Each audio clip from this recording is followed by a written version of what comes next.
বিভিন্ন এলাকায় দ্বিতীয় দিনের নির্বাচনী প্রচার চলছে। ভোটারদের দাঁড়ে দাঁড়ে ছুটছেন প্রার্থীরা, দিচ্ছেন না প্রতিশ্রুতি। এই মুহূর্তে বাড্ডা এলাকায় আছেন শাহরিয়ার জামান পুলক, যুক্ত হচ্ছে তার সঙ্গে।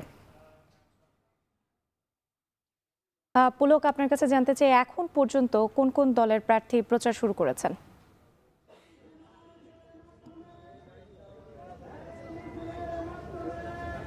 রাত্রি ধন্যবাদ।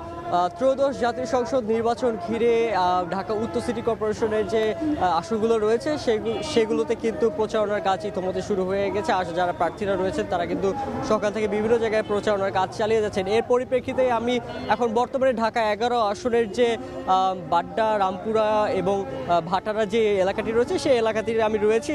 এখানে কিন্তু কিছুক্ষণ আগেই ঢাকা 11 আসনের যে জাতীয় নাগরিক পার্টির আহ্বায়ক নাহিদ ইসলাম তিনি কিন্তু এসেছেন তার নির্বাচনী প্রচারণা চালানোর জন্য। এবং এই প্রচারণায় কিন্তু মোটামুটি বলা চলে যে যেহেতু এনসিপির সাথে জামাতে ইসলামীর একটি জোট হয়েছে এবং এই প্রচারণা ঘিরে কিন্তু জামাতে ইসলামীর অনেক যারা নেতৃবৃন্দ রয়েছেন তারা কিন্তু এখানে উপস্থিত হয়েছেন। সাথে পাশাপাশি যদি একটু জানিয়ে রাখতে চাই যে এখন যে প্রচারণাটি চলছে, যে এখন সমাবেশটি চলছে, এই সমাবেশের পরে কিন্তু একটি গণমিছিল আয়োজন করা হয়েছে।